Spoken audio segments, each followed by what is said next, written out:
17 मार्च सामाजिक विज्ञान का पूरा पेपर। नमस्कार प्यारे बच्चों, स्वागत आप सभी का आपके अपने YouTube चैनल में। अगर आप राजस्थान बोर्ड कक्षा 10th के स्टूडेंट हैं और 17 मार्च सामाजिक विज्ञान सोशल साइंस के पेपर की आप तैयारी कर रहे हैं तो ये वीडियो आप सभी बच्चों के लिए स्पेशल है। और इस वीडियो के अंदर मैं आपको सामाजिक विज्ञान सोशल साइंस का एक ऐसा पेपर देने वाला हूँ जो आपके 17 मार्च को आने वाला है। अगर आपने एग्जाम से पहले ये पेपर आपने कंप्लीट तैयार कर लिया तो सामाजिक विज्ञान के पेपर में पूरे 80 मार्क्स हैं वो आप 17 मार्च के पेपर में आराम से ला सकते हैं। तो वीडियो को आपको कंप्लीट देखना है। और वीडियो को शुरू करने से पहले आप सभी बच्चों से मेरी एक रिक्वेस्ट है, यदि अभी तक आपने हमारे चैनल को सब्सक्राइब नहीं किया है तो सब्सक्राइब कर लीजिए और साथ में नोटिफिकेशन बेल को प्रेस कर लीजिए। तो सामाजिक विज्ञान का ये पेपर है जो आपके 17 मार्च को आने वाला है। तो सबसे पहले आप देख सकते हैं यहाँ पर आपको नामांक है, रोल नंबर है, उसका बॉक्स दिया गया है। तो इस बॉक्स में सबसे पहले आपको आपके जो रोल नंबर हैं वो फिल करने हैं। और यहाँ पर आप देख सकते हैं पेपर का कोड आपको दिया गया है। और यहाँ पर माध्यमिक परीक्षा 2025 यानी 2025 का ये पेपर है आपके सेकेंडरी एग्जामिनेशन। और सामाजिक विज्ञान का ये पेपर है, सोशल साइंस का ये पेपर है आपके जो 17 मार्च को होने वाला है। अगर आपने 17 मार्च से पहले ये पूरा पेपर तैयार कर लिया तो सामाजिक विज्ञान के पेपर में आप पूरे 80 मार्क्स हैं वो आराम से ला सकते हैं। तो टाइमिंग है, जो समय है वो आपको 3 घंटे 15 मिनट का दिया गया है। और पूर्णांक है 80 यानी 80 नंबर का ये पेपर आपके होने वाला है। तो सबसे पहले परीक्षार्थियों के लिए जो सामान्य निर्देश हैं, जो इंस्ट्रक्शन है वो आपको दिए गए हैं। तो यहाँ पर सबसे पहले आप पढ़ सकते हैं कि परीक्षार्थी सर्वप्रथम अपने प्रश्न पत्र पर नामांक अनिवार्यतः लिखे। और दूसरा निर्देश आपको दिया गया है कि सभी प्रश्न करने अनिवार्य हैं।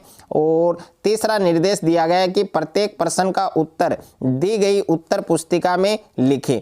और तो टोटल क्वेश्चंस के जो आंसर हैं वो भी आपको साथ में मिलने वाले हैं, यानी पूरा पेपर आपको विद सॉल्यूशन मिलने वाला है। तो वीडियो को कहीं पर भी आपको स्किप नहीं करना है, वीडियो को आपको कंप्लीट देखना है। तो सबसे पहले आप देख सकते हैं, सबसे पहले आपको बहुविकल्पीय प्रश्न दिए गए हैं, वस्तुनिष्ठ प्रश्न आपको दिए गए हैं। और प्रत्येक प्रश्न है वो आपके 1 अंक का है, यानी मल्टीपल चॉइस क्वेश्चंस आपको दिए गए हैं। तो इसमें क्वेश्चन नंबर फर्स्ट है और इसमें क्वेश्चन नंबर फर्स्ट में फर्स्ट क्वेश्चन आपको दिया गया है कि राष्ट्रवाद का प्रारंभ जिस देश में हुआ वह है। तो इसमें 4 ऑप्शन आपको दिए गए हैं। ए ऑप्शन में आपको दे रखा है जर्मनी, और बी ऑप्शन में दे रखा है आपको फ्रांस, और सी ऑप्शन में दे रखा है आपको इंग्लैंड, और डी ऑप्शन में दे रखा है आपको इटली। यानी राष्ट्रवाद का प्रारंभ है वो किस देश में हुआ तो उस देश का नाम होगा आपकी फ्रांस। तो इस क्वेश्चन का करेक्ट आंसर आपके ऑप्शन नंबर बी है, वो आपका सही है, यानी बी ऑप्शन आपका इसमें बनेगा। उसके बाद में सेकंड क्वेश्चन आपको दे रखा है कि 18वीं शताब्दी में विश्व व्यापार का सबसे बड़ा केंद्र था। तो 18वीं शताब्दी में विश्व व्यापार का सबसे बड़ा केंद्र कौन था? तो ए ऑप्शन में आपको दे रखा है अमेरिका, और बी ऑप्शन में दे रखा है आपको यूरोप, और सी ऑप्शन में दे रखा है आपके अफ्रीका, और डी ऑप्शन में दे रखा है आपके ऑस्ट्रेलिया। तो इस क्वेश्चन का करेक्ट आंसर होगा आपके ऑप्शन नंबर बी। तो इसमें ऑप्शन नंबर बी आपका बनेगा यूरोप। उसके बाद में क्वेश्चन नंबर 3 आपको दिया गया है। यहाँ पर क्वेश्चन नंबर 3 आप देख सकते हैं कि महामंदी का प्रारंभ है वो किस वर्ष में हुआ। तो महामंदी का जो प्रारंभ है वो किस वर्ष में हुआ? तो ए ऑप्शन में दे रखा है 1919 में, और बी ऑप्शन है 1925 में, और सी ऑप्शन है आपके 1929 में, और डी ऑप्शन है 1931 में। तो इस क्वेश्चन का करेक्ट आंसर होगा आपके ऑप्शन नंबर से, यानी महामंदी का जो प्रारंभ है वो सन 1929 में प्रारंभ हुआ। तो इसमें सी ऑप्शन आपका सही बनेगा। उसके बाद में क्वेश्चन नंबर 4 आपको दिया गया है कि तुलसीदास द्वारा रचित रामचरितमानस का प्रथम मुद्रित संस्करण कहाँ से प्रकाशित हुआ? तो ए ऑप्शन है आपके जयपुर, बी ऑप्शन है आपके बम्बई, और सी ऑप्शन है आपके मद्रास, और डी ऑप्शन है आपके कलकत्ता। तो इस क्वेश्चन का सही उत्तर होगा आपके ऑप्शन नंबर डी, यानी कलकत्ता। उसके बाद में नेक्स्ट है आपके क्वेश्चन नंबर 5। क्वेश्चन नंबर 5 आपको दिया गया है कि पंजाब केसरी का प्रकाशन किसने किया। तो पंजाब केसरी का प्रकाशन है वो किसने किया। तो ए ऑप्शन में है बाल गंगाधर तिलक, बी ऑप्शन में है महात्मा गांधी और सी ऑप्शन में है रविंद्रनाथ टैगोर और डी ऑप्शन में है भगत सिंह। तो इसमें 4 ऑप्शन आपको दिए गए हैं, कौन सा ऑप्शन आपका करेक्ट होगा तो सभी बच्चों को इसका आंसर कमेंट बॉक्स में बताना है। उसके बाद में क्वेश्चन नंबर 6 है आपके कि निम्नलिखित में से किस राज्य में लाल और पीली मृदा पाई जाती है। तो ए ऑप्शन में है राजस्थान, बी ऑप्शन में है गुजरात और सी ऑप्शन में है मध्य प्रदेश और डी ऑप्शन में है उड़ीसा। तो इस क्वेश्चन का करेक्ट आंसर आपके ऑप्शन नंबर ए होगा, यानी राजस्थान है उसमें लाल और पीली मृदा है वो पाई जाती है। तो ए ऑप्शन आपका सही बनेगा। उसके बाद में क्वेश्चन नंबर 7 आपको दिया गया है। तो क्वेश्चन नंबर 7 आप देख सकते हैं कि इनमें से कौन सी रबी की फसल है। तो ए ऑप्शन में है चावल, बी ऑप्शन में है मोटे अनाज, सी ऑप्शन में है चना और डी ऑप्शन में है कपास। तो इस क्वेश्चन का करेक्ट आंसर आपके ऑप्शन नंबर सी होगा, यानी इनमें से रबी की फसल कौन है, चना। तो सी ऑप्शन आपका सही बनेगा। उसके बाद में क्वेश्चन नंबर 8 आपको दिया गया है। तो क्वेश्चन नंबर 8 आप देख सकते हैं कि बेल्जियम है वो किस महाद्वीप का एक छोटा सा देश है। तो ए ऑप्शन में है एशिया, बी ऑप्शन में है यूरोप, सी ऑप्शन में है अमेरिका और डी ऑप्शन में है आपके अफ्रीका। तो यहाँ पर देखिए बेल्जियम है वो किस महाद्वीप का एक छोटा सा देश है, यूरोप महाद्वीप का एक छोटा सा देश है। तो इस क्वेश्चन का करेक्ट आंसर आपके ऑप्शन नंबर बी होगा। उसके बाद में नेक्स्ट है आपके क्वेश्चन नंबर 9 आपको दिया गया है कि भारत में राष्ट्रीय स्तर पर मान्यता प्राप्त दलों की संख्या है। तो ए ऑप्शन में दे रखा है 5, बी ऑप्शन में दे रखा है 6 और सी ऑप्शन में दे रखा है 7 और डी ऑप्शन में दे रखा है 8। तो भारत में राष्ट्रीय स्तर पर मान्यता प्राप्त दलों की संख्या कितनी है, 6 है। तो इसमें सही उत्तर आपके ऑप्शन नंबर बी होगा। उसके बाद में नेक्स्ट है आपके क्वेश्चन नंबर 10 कि भारत में दलीय व्यवस्था है। तो भारत में किस प्रकार की दलीय व्यवस्था है। तो ए ऑप्शन में दे रखा है एक दलीय, बी ऑप्शन में बहुदलीय और सी ऑप्शन में द्विदलीय और डी ऑप्शन में गठबंधन। तो इस क्वेश्चन का करेक्ट आंसर होगा आपके ऑप्शन नंबर बी, यानी बहुदलीय। यानी भारत में किस प्रकार की दलीय व्यवस्था है, बहुदलीय। तो इसमें ऑप्शन नंबर बी बनेगा। उसके बाद में क्वेश्चन नंबर 11 आपको दिया गया है कि निम्न में से कौन सी आर्थिक गतिविधियां तृतीयक क्षेत्र में नहीं आती हैं। तो ए ऑप्शन में दे रखा है बेकिंग और बी ऑप्शन में मधुमक्खी पालन और सी ऑप्शन में अध्यापन और डी ऑप्शन में परिवहन। तो निम्न में से कौन सी आर्थिक गतिविधियां हैं जो तृतीयक क्षेत्र में नहीं आती हैं। तो यहाँ पर बी ऑप्शन आपका सही बनेगा, मधुमक्खी पालन। तो इस क्वेश्चन का करेक्ट आंसर क्या होगा, मधुमक्खी पालन। उसके बाद में नेक्स्ट है आपके क्वेश्चन नंबर 12 आपको दिया गया है कि औद्योगिक क्षेत्र कहा जाता है। तो ए ऑप्शन में है प्राथमिक क्षेत्रक और बी ऑप्शन है द्वितीयक क्षेत्रक और सी ऑप्शन है तृतीयक क्षेत्रक और डी ऑप्शन है चतुर्थक क्षेत्रक। तो इस क्वेश्चन का करेक्ट आंसर होगा आपके ऑप्शन नंबर बी, यानी औद्योगिक क्षेत्रक है वो किस क्षेत्र को कहा जाता है, द्वितीयक क्षेत्रक है उसको कहा जाता है। उसके बाद में क्वेश्चन नंबर 13 आपको दे रखा है कि जो ऋण है उसकी शर्तों के अंतर्गत आता है। तो ऋण की शर्तों के अंतर्गत कौन आता है। तो ए ऑप्शन में है ब्याज दर, बी ऑप्शन में है ऋणाधार या समर्थक और सी ऑप्शन में है आवश्यक कागजात और भुगतान के तरीके और डी ऑप्शन में है उपरोक्त सभी। तो इस क्वेश्चन का सही उत्तर होगा, आपके सही आंसर होगा ऑप्शन नंबर डी, यानी उपयुक्त सभी। उसके बाद में क्वेश्चन नंबर 14 आपको दिया गया है यहाँ पर कि भारत में मुद्रा जारी करने का कार्य करता है, यानी मुद्रा जारी करने वाली जो संस्था है वो कौन सी है। तो ए ऑप्शन में है राज्य सरकारें, बी ऑप्शन में है केंद्रीय सरकार और सी ऑप्शन में है भारतीय रिजर्व बैंक और डी है उपरोक्त में से कोई नहीं। तो भारत में मुद्रा जारी करने का कार्य कौन करता है, आरबीआई, यानी भारतीय रिजर्व बैंक। तो इसमें सी ऑप्शन आपका सही बनेगा। उसके बाद में क्वेश्चन नंबर 15 आपको दे रखा है कि भारत में राष्ट्रीय उपभोक्ता दिवस है वो प्रतिवर्ष मनाया जाता है। तो उपभोक्ता दिवस कब मनाया जाता है। तो ए ऑप्शन में है 24 दिसंबर, ब ऑप्शन में 21 दिसंबर और स ऑप्शन में 25 दिसंबर और द ऑप्शन में 22 दिसंबर। तो भारत में राष्ट्रीय उपभोक्ता दिवस प्रतिवर्ष कब मनाया जाता है? 24 दिसंबर को मनाया जाता है। तो इसमें ए ऑप्शन आपका सही बनेगा। उसके बाद में सेकंड है आपके क्वेश्चन नंबर सेकंड आपको दिया गया है रिक्त स्थानों की पूर्ति कीजिए। तो इसमें फर्स्ट है आपके कि भारत आने के बाद गांधी जी ने कई स्थानों पर आंदोलन चलाया। तो यहाँ पर दो ऑप्शन आपको दे रखा है, एक तो असहयोग और दूसरा है आपके सत्याग्रह। तो इस रिक्त स्थान में क्या आएगा? आपके असहयोग। तो देखिए भारत आने के बाद गांधी जी ने कई स्थानों पर असहयोग आंदोलन चलाया, तो इसमें असहयोग आपको फिल करना है। उसके बाद में दूसरा प्रश्न आपको दे रखा है कि पेरियार बाग रिजर्व कौन से राज्य में स्थित है? तो पेरियार बाग रिजर्व है वो केरल में स्थित है या कर्नाटक में स्थित है? तो पेरियार बाग रिजर्व है वो कौन से राज्य में स्थित है? केरल में। तो इस रिक्त स्थान में आपको केरल है वो फिल करना है।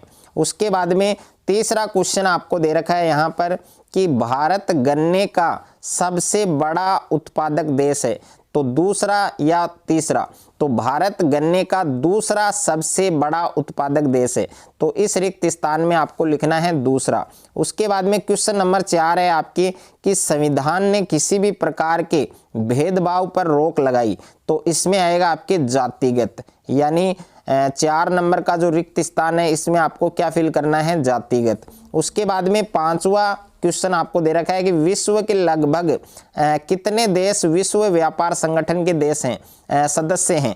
तो इसमें आपको फिल करना है 164। उसके बाद में नेक्स्ट है आपके अति लघुतरात्मक प्रश्न और प्रत्येक प्रश्न है वो आपके 1 अंक का है, यानी very short answer type questions हैं।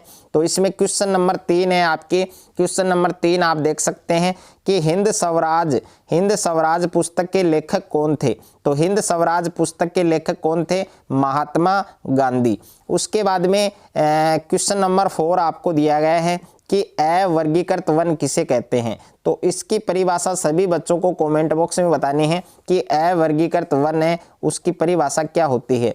उसके बाद में 5वां प्रश्न आपको दे रखा है कि भारत का प्रमुख गेहूं उत्पादक राज्य कौन सा है? तो भारत का प्रमुख गेहूं उत्पादक राज्य है वो कौन सा है? तो इसका उत्तर होगा आपके उत्तर प्रदेश। उसके बाद में प्रश्न संख्या 6 आपको दे रखा है। प्रश्न संख्या 6 आप देख सकते हैं कि सिंहली भाषा को श्रीलंका में राजभाषा कब घोषित किया गया? तो इसमें आपको लिखना है 1956। और उसके बाद में 7वां प्रश्न है सामाजिक असमानता का कौन सा रूप प्रत्येक स्थान पर दिखाई देता है? तो इसका उत्तर होगा समान अवसर। और उसके बाद में 8वां प्रश्न है आपके 8वां प्रश्न आप देख सकते हैं कि बहुजन समाज पार्टी के संस्थापक कौन थे? तो इसमें आएगा आपके कांशीराम। और उसके बाद में प्रश्न संख्या 9 है आपके कि सेवा क्षेत्रक में शामिल गतिविधियों के 2 उदाहरण दीजिए। तो इसमें आपको लिखना है परिवहन और कुरियर, और तीसरा है आपके होटल या रेस्टोरेंट। तो मैंने 3 उदाहरण आपको बताए हैं, आपको केवल 2 उदाहरण लिखने हैं। और उसके बाद में क्वेश्चन नंबर 10 है आपके कि मुद्रा को विनिमय का माध्यम क्यों कहा जाता है? तो इसका उत्तर आपको कमेंट बॉक्स में बताना है। और उसके बाद में क्वेश्चन नंबर 11 आपको दिया गया है कि विदेशी व्यापार किनके बीच होता है? तो विदेशी व्यापार किनके बीच होता है? 2 या 2 से अधिक देशों के बीच, 2 या 2 से अधिक देशों के बीच। और उसके बाद में प्रश्न संख्या 12 है आपकी आरटीआई का पूरा नाम लिखिए। तो आरटीआई का पूरा नाम है, हिंदी में अगर हम बात करें आरटीआई की तो सूचना का अधिकार, और इंग्लिश में अगर आपको इसका पूरा नाम याद करना है तो आर से बनेगा राइट और टी से बनेगा टू और आई से बनेगा आपकी इंफॉर्मेशन, यानी राइट टू इंफॉर्मेशन, सूचना का अधिकार। और उसके बाद में नेक्स्ट है आपके यहाँ पर लघुतरात्मक प्रश्न है और प्रत्येक प्रश्न 2 अंक का है आपके। तो प्रश्न संख्या 13 है कि चंपारण में गांधी जी ने किसानों को क्या प्रेरणा दी? तो चंपारण में गांधी जी ने किसानों को क्या प्रेरणा दी वो आपको बतानी है। और क्वेश्चन नंबर 14 है कि मार्टिन लूथर कौन था? तो मार्टिन लूथर कौन था उसके बारे में आपको लिखना है। और उसके बाद में क्वेश्चन नंबर 15 आपको दिया गया है कि मृदा संरक्षण के 2 उपाय सुझाइए। तो मृदा संरक्षण है उसके 2 उपाय आपको लिखने हैं। और प्रश्न संख्या 16 आपको दिया गया है कि राजनीतिक दल के कोई 2 कार्य लिखिए। तो इसमें राजनीतिक दल है उसके आपको कोई 2 कार्य बताने हैं। और क्वेश्चन नंबर 17 है कि असंगठित क्षेत्र से आप क्या समझते हैं। तो असंगठित जो क्षेत्र है उससे आपका क्या अभिप्राय है, उससे आप क्या समझते हैं। और क्वेश्चन नंबर 18 है आपके कि भारत में धर्मनिरपेक्ष राज्य से आप क्या समझते हैं। तो भारत में धर्मनिरपेक्ष राज्य है उससे आप क्या समझते हैं। और अगर आपको किसी भी क्वेश्चन में किसी भी प्रकार का कोई डाउट है तो वो आप कमेंट करके बता सकते हैं। ऋण के औपचारिक स्रोत से आप क्या समझते हैं। तो ऋण के जो औपचारिक स्रोत हैं उससे आप क्या समझते हैं। और उसके बाद में प्रत्येक क्वेश्चन आपके 3 नंबर का है, ये आपके दीर्घ उत्तरीय प्रश्न है। तो प्रश्न संख्या 20 है आपके रूढ़िवाद क्या है, यानी रूढ़िवाद के बारे में आपको विस्तार से समझाना है। और क्वेश्चन नंबर 21 है आपके बांध क्या है और इसके निर्माण के उद्देश्य बताइए। और क्वेश्चन नंबर 22 है सीमांत सड़कों का महत्व बताइए, यानी जो सीमांत सड़क है उनका आपको महत्व बताना है। और क्वेश्चन नंबर 23 है आपके पारदर्शिता क्या है, इसको समझाइए। और क्वेश्चन नंबर 24 है विभिन्न देशों या राज्यों की तुलना किस आधार पर की जाती है। और उसके बाद में क्वेश्चन नंबर 25 आपको दे रखा है कि वैश्वीकरण से आप क्या समझते हैं। वैश्वीकरण से आप क्या समझते हैं, इसको आपको स्पष्ट करना है। उसके बाद में निम्नात्मक प्रश्न आपको दे रखा है। तो यहाँ पर देखिए प्रश्न संख्या 26 है कि ईस्ट इंडिया कंपनी ने भारतीय बुनकरों से सूती और रेशमी कपड़ों की नियमित आपूर्ति सुनिश्चित करने के लिए क्या किया। और अथवा में प्रश्न दे रखा है आपके कि पहले विश्व युद्ध के समय भारत का औद्योगिक उत्पादन क्यों बढ़ा। और उसके बाद में नेक्स्ट है आपके क्वेश्चन नंबर 27 है आपके भारतीय संघ की विशेषताएं लिखिए। और इसके अथवा में प्रश्न है भारत में केंद्र और राज्य सरकारों के बीच विधायी अधिकारों को कितने हिस्सों में बांटा गया है, इन सभी का आपको क्या करना है, वर्णन करना है। और उसके बाद में प्रश्न संख्या 28 आपको दिया गया है कि दिए गए भारत के रेखा मानचित्र में निम्नलिखित को अंकित कीजिए। तो इसमें फर्स्ट है आपके नरोरा, दूसरा है रावतबाटा, तीसरा है तारापुर, और नेक्स्ट है आपके केगा, और उसके बाद में है तलचर, और नेक्स्ट है आपके बरौनी। तो इन सभी को भारत के रेखा मानचित्र में अंकित करना है। और अथवा में प्रश्न दे रखा है आपके कि दिए गए भारत के रेखा मानचित्र में निम्नलिखित को अंकित कीजिए। तो इसमें फर्स्ट है नोएडा, दूसरा आपके जयपुर है, और उसके बाद में पुणे, और नेक्स्ट है बेंगलुरु और हैदराबाद और गुवाहाटी। इन सभी को भारत के रेखा मानचित्र में आपको अंकित करना है। तो प्यारे बच्चों पूरा पेपर सामाजिक विज्ञान का मैंने इस वीडियो के अंदर आपको बताया है। तो पूरा पेपर आपको अच्छे से तैयार करना है। अगर आपको ये वीडियो अच्छा लगे तो वीडियो को आप ज़्यादा से ज़्यादा शेयर करें, ज़्यादा से ज़्यादा वीडियो को लाइक करें, और चैनल पर आप नए हैं तो चैनल को आप सब्सक्राइब कर लीजिए और साथ में नोटिफिकेशन बेल को प्रेस कर लीजिए।